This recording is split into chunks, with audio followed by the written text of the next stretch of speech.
थांबा म्हणे देवा चला तया ठया विश्रांती घ्यावया कल्पवरी।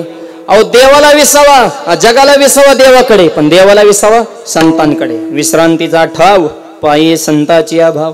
देव भक्ताकडे असताना देवाला डायरेक्ट घरात एंट्री, आणि देवाला सोडून लक्ष्मी राहत नाही। मग देव आळंदीला आले माऊलींच्या घरात राहिले म्हणले, मग लक्ष्मी म्हणली मी बी येणार, पण लक्ष्मी आली अहो लक्ष्मीला संतांच्या घरात एंट्री नाही। देव घरात आणि लक्ष्मी दारात, आणि तीच लक्ष्मी पिंपळाच्या स्वरूपात उभी राहिली, म्हणून जयाचे द्वारे सोन्याचा पिंपळ। हा, कारण लक्ष्मीला काही घरात एंट्री नाही ना संतांच्या, म्हणून देवाला डायरेक्ट एंट्री। म्हणून लक्ष्मी म्हणले आलेत तुमचा आम्ही सन्मान करणार, पण पिंपळाच्या स्वरूपात उभा, म्हणून तीच लक्ष्मी सुवर्णमय असणारी जगाला श्रीमंत करणारी पिंपळाच्या स्वरूपात उभी, म्हणून जयाचे द्वारे सोन्याचा पिंपळ। आणि शेवटचं कारण सांगतो, एक मला सोन्याचा कस काय, त्याचं शेवटचं उत्तर हाय सोन्याचा, तुला काय करायचं कर, आमचा सोन्याचाच आहे। विडल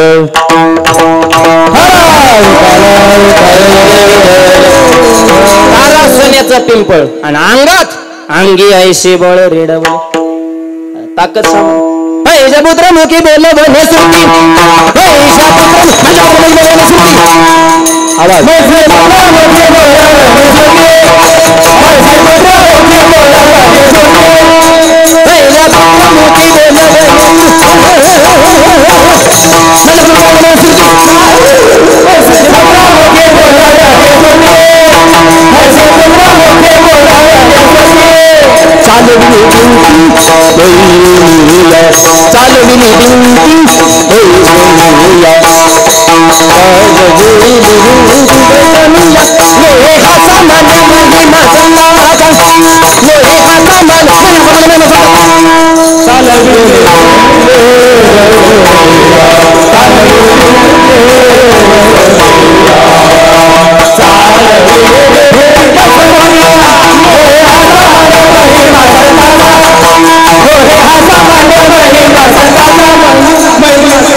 महिषापुत्र मुख आवाज द्यावा जरा मेन असा गेन ट्रबल द्या थोडा मशीन मधून इथं वाढवा मॉनिटर ह्या बॉक्स हॅलो वर जास्त असा एक मेन आवाज द्या थोडा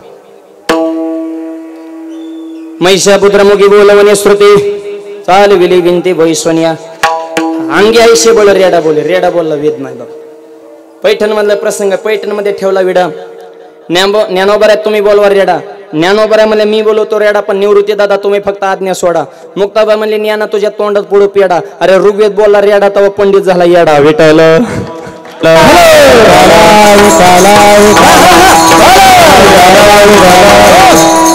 रेडा वेद बोलले मग ती गेली बाकीची चिनीवाली जाणीवाली म्हणली आपल्या पोते आणणार जरा करेक्शन करून घ्या आपलं चुकतंय पण रेडा ओरिजिनल बोलतोय विठ्ठल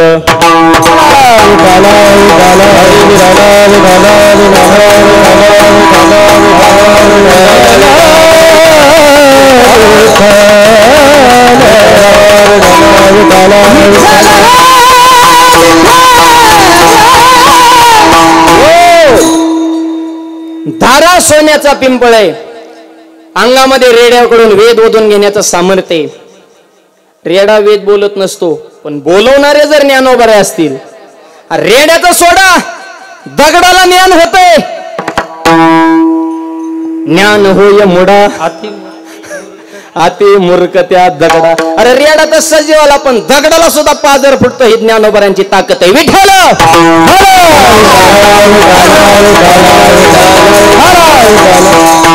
रेडा बोलवण्याची ताकद दारा सोन्याचं पिंपळ अरे ते ज्ञानोबा काय करू शकणार नाहीत करील ते काय नोह महाराज करील ते काय नोह महाराज करील ते काय नोह महाराज करील ते काय नोह महाराज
काय करणार नाहीत, काही करू शकतात. करील ते काय न हे महाराज, काही करू शकतात. ज्ञानोबऱ्यांच्या जीवनात काय अनेक चमत्कार आहे. एक सांगतो, रेडा वेद बोलला आणि भिंत चालली, पाठीव मांडव भाजलं, हे तर चमत्कार आहेत. पण ज्ञानोबऱ्यांची ज्ञानेश्वरी हा सगळ्यात मोठा चमत्कार आहे. नाही 725 वर्ष होऊन गेले, अजूनही घराघरात ज्ञानेश्वरी, गावागावात ज्ञानेश्वरीची पारायण. ह्याच्यापेक्षा अजून चमत्कार काय असतो. एक परवा मला पुण्यात भेटलं, मला मी ज्ञानोबा तुकोबा मानत नाही. म्हणलं काय झालं, मी शिकलेलो आहे म्हणला, आणि मला 3 भाषा येतात, मराठी हिंदी इंग्रजी. म्हणलं मूर्ख आहे काय तू, तुला 3 येतात, ज्ञानेश्वरीत किती माहिती का?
ज्ञानेश्वरी 56 नाहीत. एक मला कस काय कळत नाही, तुला मराठीच नीट कळा ना, तुला 56 भाषा कळत असतात का? 56 भाषेचा केला शे गौरव, हवार नवे नाव उभारिले. काय करू शकणार नाही, करील ते काय नोहे महाराज, काही करू शकतात. पण पुढे नियम सांगितला, परी पाहे बीज शुद्धांगी. कृपा करतात ज्ञानोबर आहे, पण कोणावर नाही. 4 चरणापैकी 3.5 चरणामध्ये फक्त अधिकारच सांगितला, फक्त दुसऱ्या चरणाच्या उत्तरार्धात फक्त नियम सांगितला. परी पाहे बीज शुद्धांगी, शुद्ध बीज असल तरच कृपा. विडल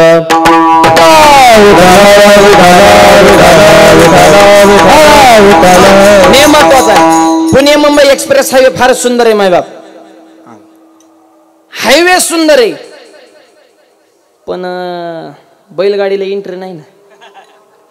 एक मला माझ्याकडे रिक्षा घेऊन लय हानत्यान तुला, 3 चाकी ट्रॅक्टर तसलं तिथं जमतच नाही. म्हणजे हायवे भारी, प्रगती होईल, वेळेत पोहोचताल, पण नियम आहे ना.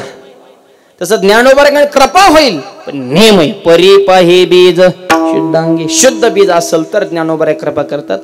आणि म्हणून ज्ञानोबाकडे येत असताना माऊली तुम्ही आमचे मायबाप आहात आणि एक शंका अजून काय माऊलीने आपल्यावर कृपा करायला पाहिजे. आळंदीला येण्याच्या अगोदर माऊलींच्या सान्निध्यात येण्याच्या अगोदर कोण ओळखत होतं आपल्याला.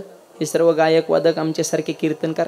माऊलींनी एकदा ओटीत घेतला. आज महाराष्ट्राच्या बाहेर ह्या सगळ्या कीर्तनकारांची क्रांती ही करील ते काय नो महाराज. फक्त म्हणा मी माऊली तुमचं आहे आणि असं म्हणा की ज्ञानोबा माझे नाथ महाराज म्हणले ज्ञानोबा माझे आणि ते कृपाळू कृपाळू उदार माझा ज्ञानेश्वर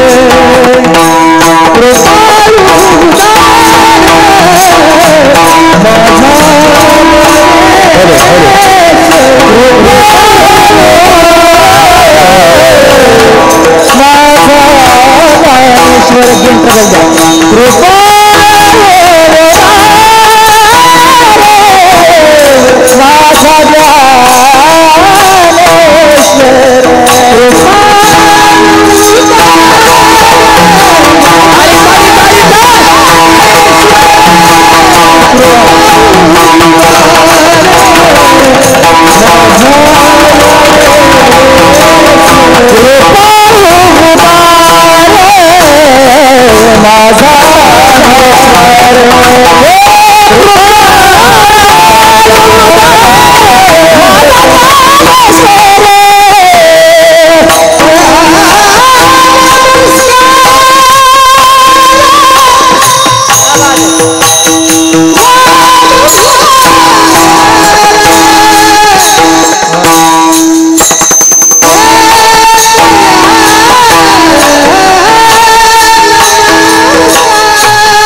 उदार आहेत आणि एवढे असून सुद्धा ते माझे कृपाळू उदार माझा ज्ञान मना ज्ञानोबा रे ना मी तुमचं आणि तुम्ही माझे कृपा केल्या शरण करील ते काय नो हे महाराज परी पाहे बीज शुद्धांगी.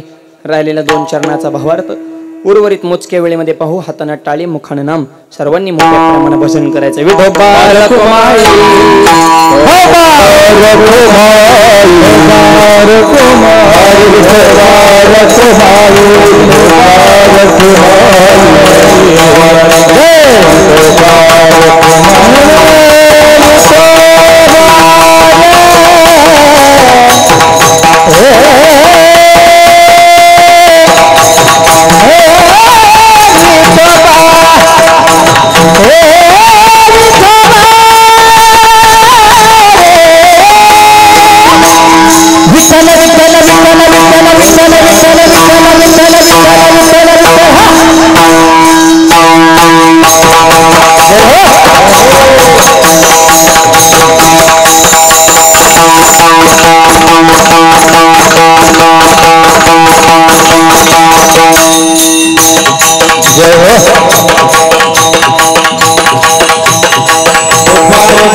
Hello.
ओमकार महाराजांना शंख वाजवा, शंखाची गरजच नाही, मुखातून शंखाचा आवाज केला. 151 बळी रे मग हे सगळे शेव ब्रह्मरस आवड, हाचा आनंद हा सुख सोहळा स्वर्गी नाही मॅम. करील ते काय नो हे महाराज परीप आहे बीज शुद्ध. काही करू शकतात पण बीज शुद्ध असेल तर काही करू शकतात. मग मोक्ष देतील काय? का नाही देणार? नाही म्हणले मोक्ष देण्याचं तर काम देवाचं आहे म्हणले. आम्ही आतापर्यंत सगळे शास्त्र वाचले की मोक्ष देव देतो. ज्ञानोबा कस काय मोक्ष? अरे देव फक्त मोक्षच देतो. माझ्या ज्ञानोबांकर मोक्षाची पंगत आहे.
ज्ञानोबा आहे का डायरेक्ट पंगत आहे यान बसा पंक्तीला आणि पंक्तीत भेद नसतो देवाकडे बी मोक्ष मिळतो पण लय झटे घ्यावं लागतात देवापेक्षा 50% काम इकडे लवकर आहे देवाच्या द्वारे उभक्षण बरे आणि इथं अर्धाक्षण करता संताचे निम्याने फस्ट काम आहे संतकड नुसतं मोक्ष नाही पंगत घातले जयाने घातली मुक्तीची गवानी मेळविली मांदी वैष्णवांची ज्ञानोबरांच्या जीवनात सगळ्यात मोठं कार्य जर कोणतं असेल सगळे वैष्णव एकत्र केले मायबाप जात पात धर्म भेद पण त्याचा विचार कधी केला नाही ह्याच्या पलीकडे जाऊन या रे लहान थोर याती भलती सगळं शेत आहे अधिकार कलियुगी उद्धार याता याती धर्म नाही विष्णुदासा निर्णय सगळ्यांना सोबत घेऊन माझ्या ज्ञानोबाराने मोक्षाची पंगत घातली पंगत कुठं घातली हॅलो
आधी पंढरपूरला वाळवंटात घातली माझा ज्ञानराज गोपाळासी लाह्या वाटी सगळ्यांना एका छत्राखाली आणलं म्हणून ज्ञानदेव रचिला पाया उभारिले देवालया आणि म्हणून पंढरपूरला येणारे तर देवाला आवडतातच पण आळींदला येणारे त्याच्यात